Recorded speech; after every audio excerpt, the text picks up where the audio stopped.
Did you know? Research shows that dual language education works well.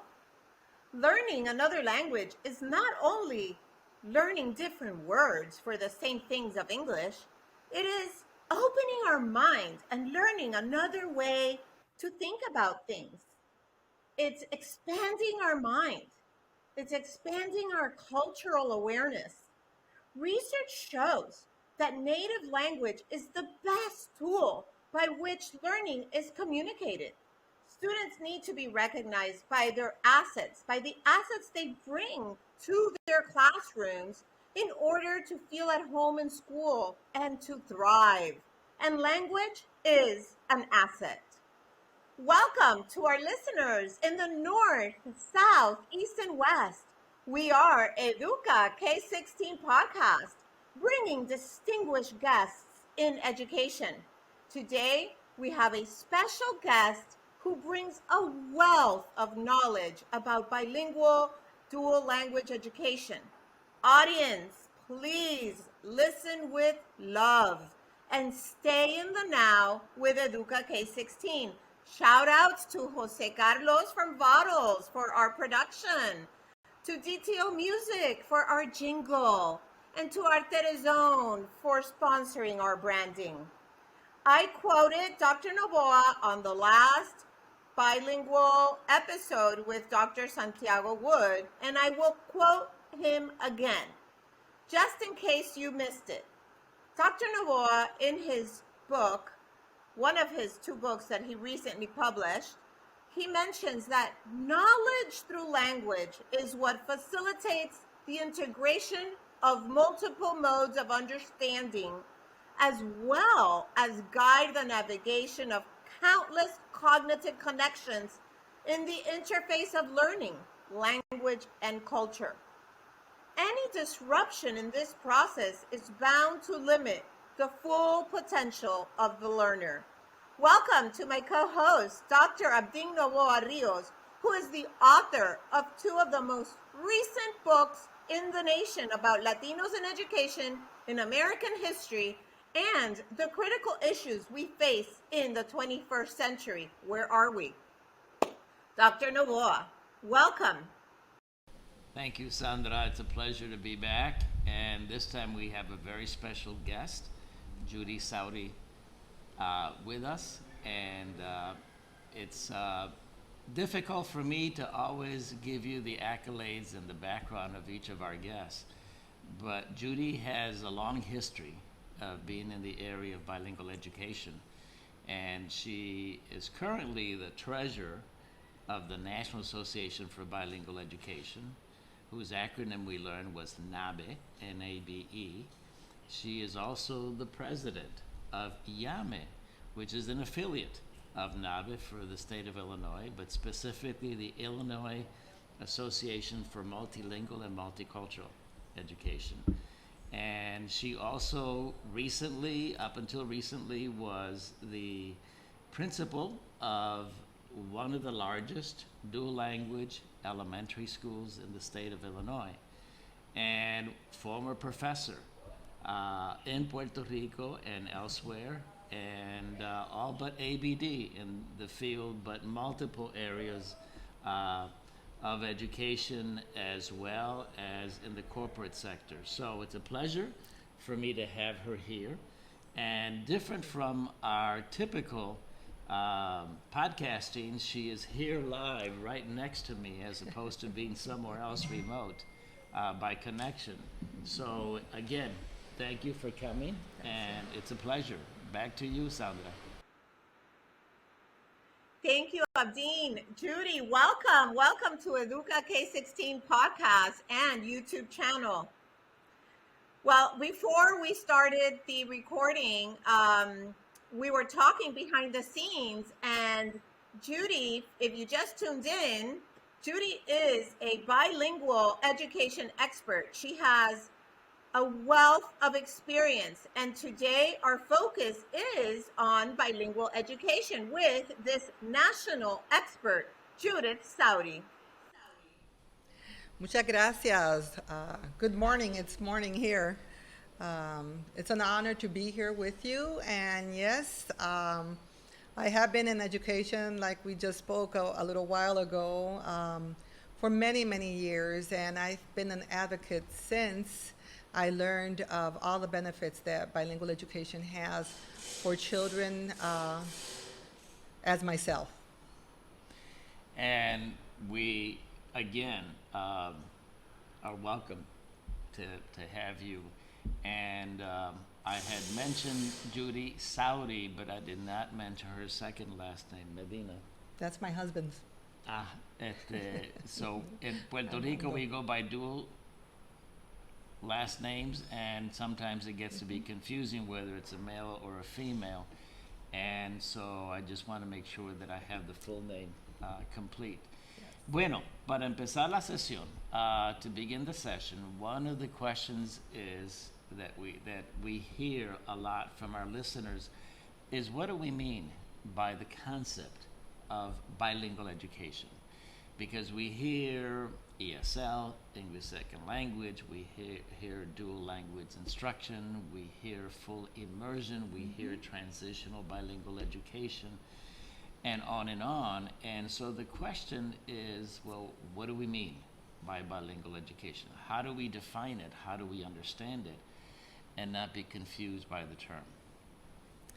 Well, as a principal in Chicago, I service parents. Why parents? Well, number one, because the parents would give the contracts to the principal. So it was really important to know your parents. That was our board. And parents would come with that question, and how can I explain to a parent? It's something different that you can explain to an educator, but how do you explain this to a parent? And having all the different programs. So I would try to tell them, well, bilingual education is the big umbrella. And under the big umbrella, there's different ways that we can teach a child another language. In Chicago, when I arrived 33 years ago, there was a transitional bilingual.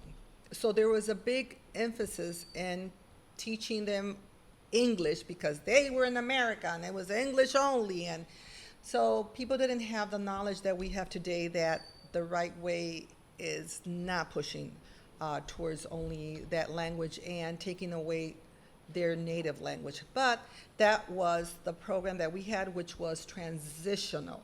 Transitional is the child is trying to emerge into learning the language which is new for him. Like I have many students that came from Mexico and South America, and also from Syria and Palestine and Poland. And we, the focus was to teach them English as quick as possible. As a matter of fact, the law was, 3 years and that's it. They better hurry up and learn English. So that's transition. They had to transition out of their native language to that second new language for them, which was English, because they were in the United States. Then as research came up, and Virginia Collier and even James Cummins, they brought us to the new research and the new understanding that no, wait a minute, that's not the way to go. And that's why many students, instead of going to a really strong English program, had all these needs, language needs, and fell into special education when they were not supposed to do that. As a matter of fact, the president of our board, Miguel del Valle, which was our senator, he was someone that they identified came from Puerto Rico, and they wanted to put him in special ed. One of the most brilliant people I know. So that was what happened with transitional bilingual. Then came other programs like dual language, and we have one of the most oldest schools that have it, like Inter-American, started like around almost 30 years ago with dual language program. So the dual language, I try to explain to parents, is that we're going to be teaching them both languages. So if he comes with Spanish, we're going to have him learn the academic language and also English. And I would tell him this is a benefit for them, because it's not only learning how to speak the language and be able to translate for you, parent, but it's also for that child to be able to read it and write it. So then goes the 4 domains of language, the listening, speaking, and then we add the reading and the writing. So that way your child will have all of this knowledge. And then we show them videos. As a matter of fact, I want you to know that NABE has done a fabulous job with doing some modules. And the modules, I had all of my staff, my parents, look at this module, and it step by step explains to them what is bilingual education, what is dual language. So dual language, the child will be learning both languages at all this level. And if he wants to go then in high school and learn a 3rd or 4th language, guess what? It's going to be really easy for him because he already knows how the structure of how and has the framework of how learning dual language. And then ESL was the English as a second language, which I tell the parents, remember when you came and you didn't know English? Well, but you already knew the verbs and so that was a little bit easier, your transition. With our students, it's a little bit more difficult. So even with the English, and we still need the ESL programs, the English as a second language, because we at least in Chicago, we have over 100 different languages, children that come from different countries. So we still needed them because we didn't have enough students of that language to be able to have a teacher trained to be able to teach both languages. So mostly that's the way I try to explain to the parents, and a lot of them jump on it and say, oh, I want my kid in dual language and he's in 4th grade, what can I do? And I'm like, no, wait a minute. There's also a structure, there's modules, there's 1 way, there's 2 ways. So the child has to learn really early so it could be more effective. And then that's how I start advocating for them to start in preschool. At my school, we started in preschool. As a matter of fact, one of our best students is my granddaughter. So we started in preschool, and cohort by cohort, little by little, that group that started in kindergarten, preschool, then went to kindergarten, 1st grade, until they graduated in 8th grade and obtained the syllabi literacy. So that's the way I try to explain it to some people. And that's very helpful. One of the things that I usually say is that transitional bilingual education is at the expense of language 1 for language 2, whereas dual language instruction is basically maintaining and adding to your first language a second language so that you become competent and linguistically capable in more than 1 language. Minimally 2 languages. And as we had said last time, which is an interesting statistic, that's not all that unusual, except maybe in the United States. But half the world is at least bilingual globally. And so it's good that we're catching on to that concept. Back to you, Sandra. Absolutely. Wow. So if you just tuned in, we're talking to Judy Sauri and our co-host, Dr. Abdindo Rios, and our topic today is bilingual education. Well, Judy has just demystified for us the terminology of bilingual education because it is such a mystery behind it, right? It's such a loaded word. Anyway, so Judith has just let us know that bilingual education is the big umbrella and that there are many different ways to teach a child a different language. And some of these ways might be subtractive, taking away your native language, and others might be additive.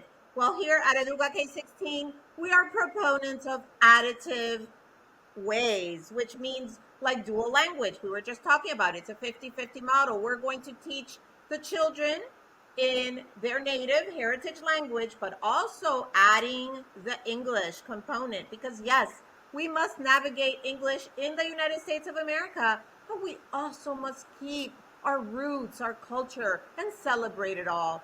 So, Judy, as you see it, tell our audience, why is bilingual education so important today in our country? While you're speaking and explaining the difference from the programs, it comes to my mind examples. And we're practitioners, so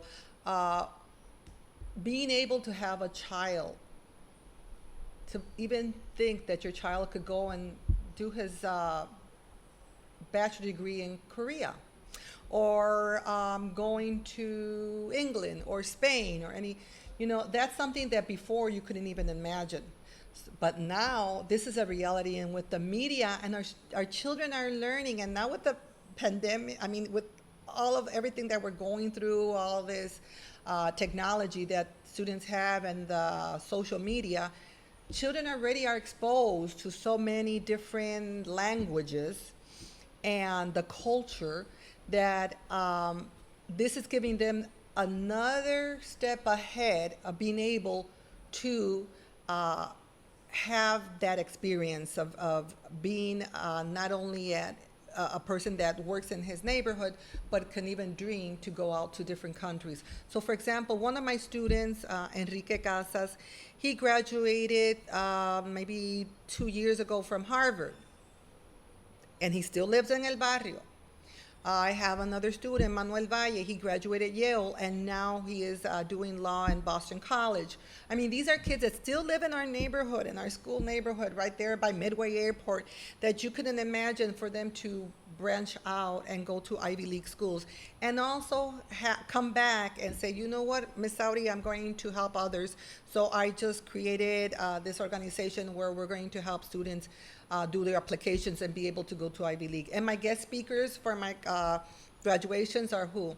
These students that say, hey, I was sitting right there and I just graduated Harvard. I was sitting right there and I went to Columbia University. We have a girl that is also in Harvard right now. We have a student that's in Georgetown University. So these are students that still live in El Barrio, that come back and share the experience with others, and then they branch out and go to other countries and share their knowledge. So this is why it's important for our parents to know that they need the educational component, not only being able, oh no, he learned Spanish at home. No, it doesn't work like that. He could learn how to speak it, but reading and writing is a really strong component of dual language programs, and that's why it's important for them to learn from a young stage, And then they have all these opportunities. And even if they stay in El Barrio, they still can have that connection with other countries and be successful not only in,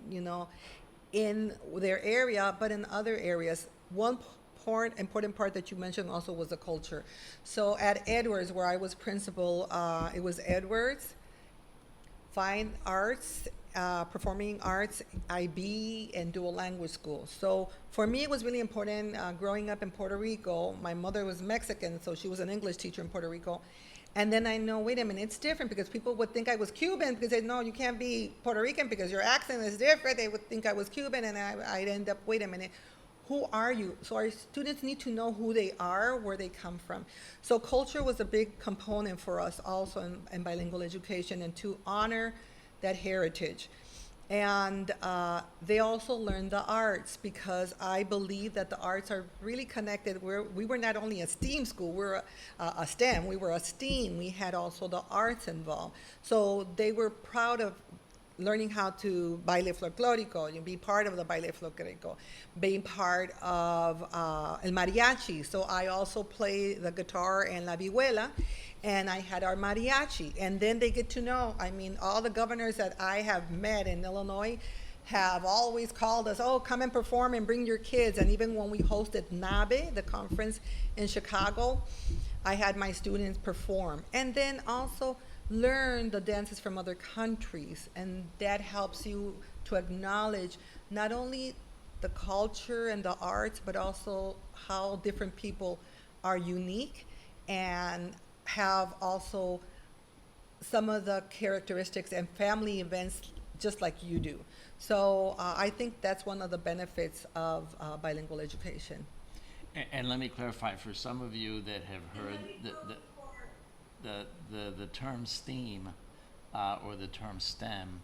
It's science, technology, and mathematics, but also the A of STEM makes it a STEAM, and that's adding arts to that acronym. Correct.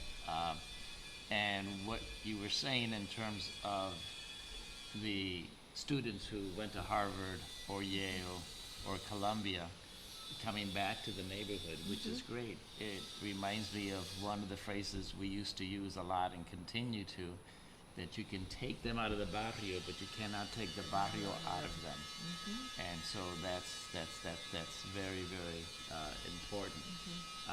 And talking about global education and what all this means. I just want to probe a little bit because also focusing on those students that have gone out and traveled to Korea, finished in Yale and Harvard or whichever university or vocational school, wherever they are, these students that navigate these different languages, they are the unifying factor, the bridges for the divisiveness that is happening in our country today.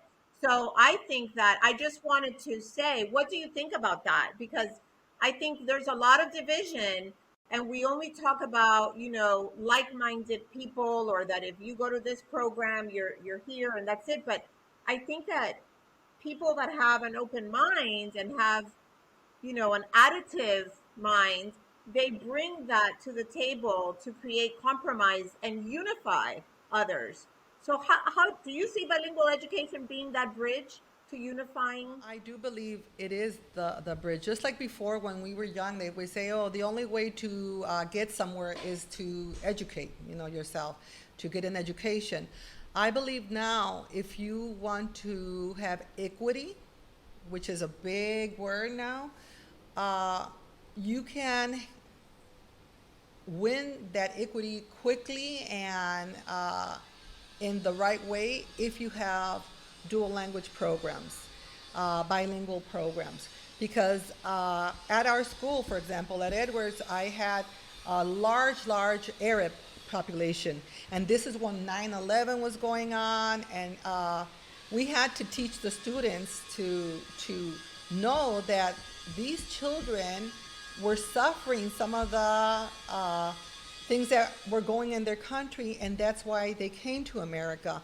And even when I started as a principal almost like 16 years ago at that school, the whole neighborhood had switched from Polish to Spanish, and it was hard to let them know that it was a good thing to be Mexican, a good thing to be Polish, a good thing to, they didn't have that concept, the students. So what I did is I started bringing groups with culture from them so they could say, oh, look, I said, look at them dancing, when I brought a group from Poland, look, they're so proud of who they are, and you should be proud of who you are, because they wanted to be American. And I said, no, America is not the melting pot. It is the salad, the beautiful salad. That means that everyone brings their own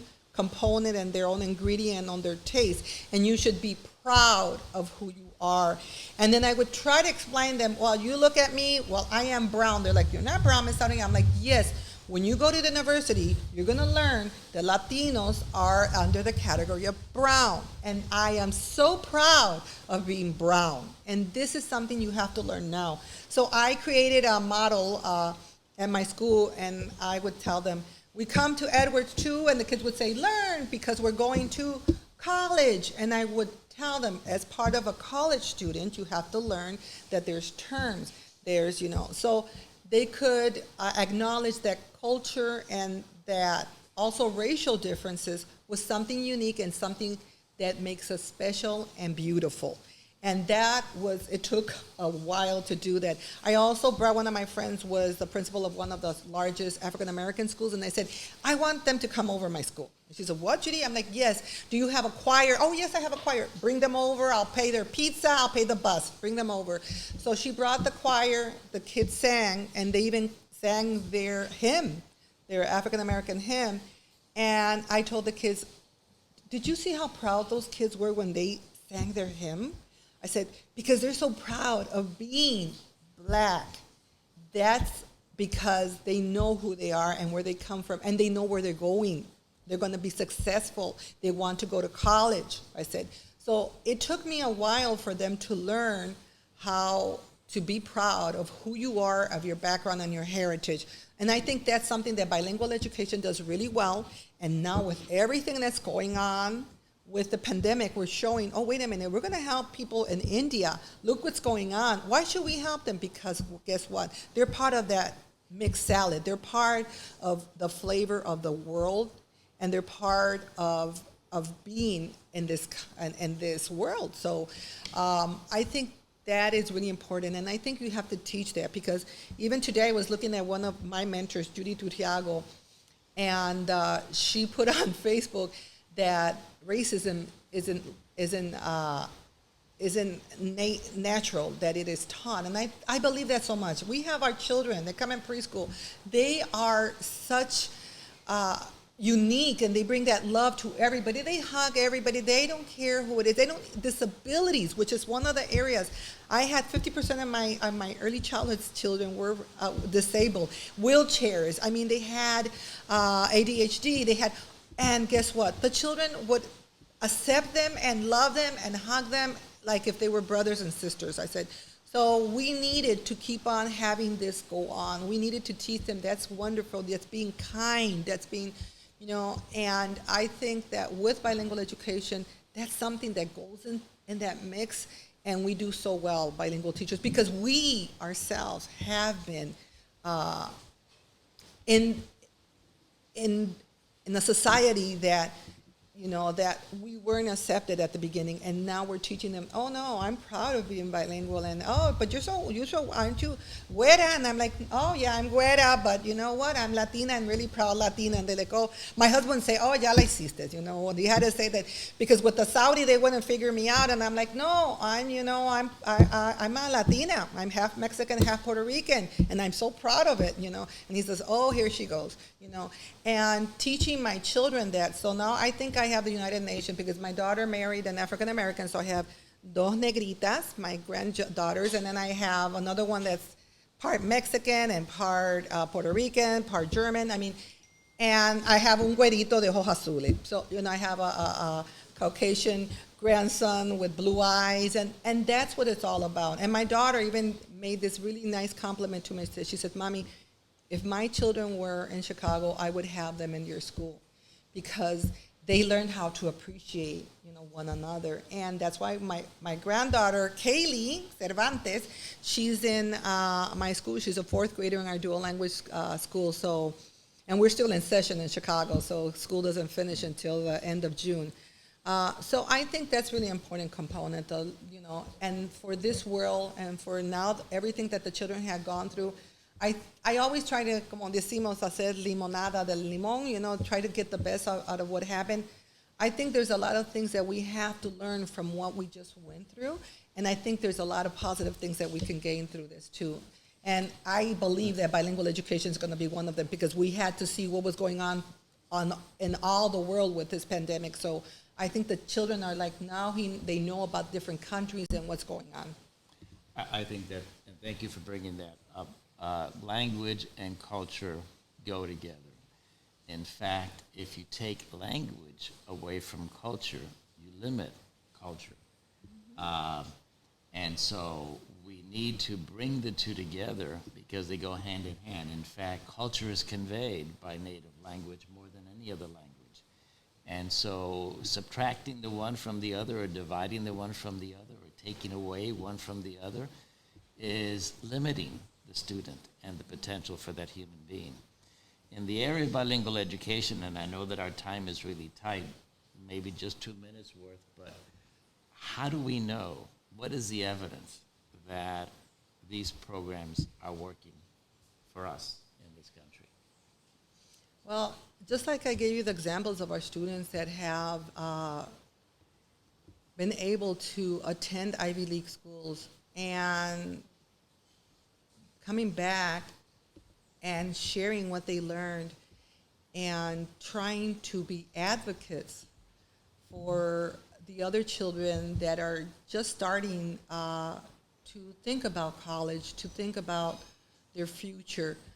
I think that is the strongest message I could see, because it's about doing. I mean, just like Sandra and I, we're all ABDs, everything but the dissertation and our doctorates. But I think that being practitioners is really important.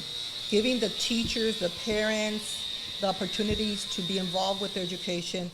And, it's not only the children that learn because of their culture, it's the parent that feels so proud that their children know how to recite one of the poems that they used to recite when they were young, or can sing the songs that they learned when they were young, and could be kind to one another.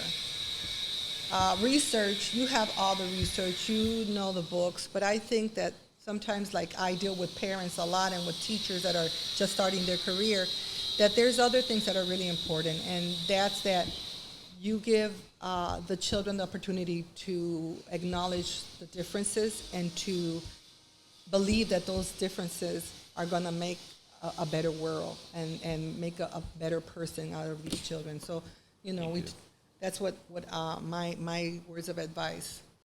All right. Educa K16 is a call to action to raise awareness about education in our nation. And today we thank you, Judy Sauri, and my co-host, Dr. Abdin Novoa. Today you heard it from them. Bilingual education brings a sense of belonging to our students, which means that they will thrive in schools if they are looked at as assets.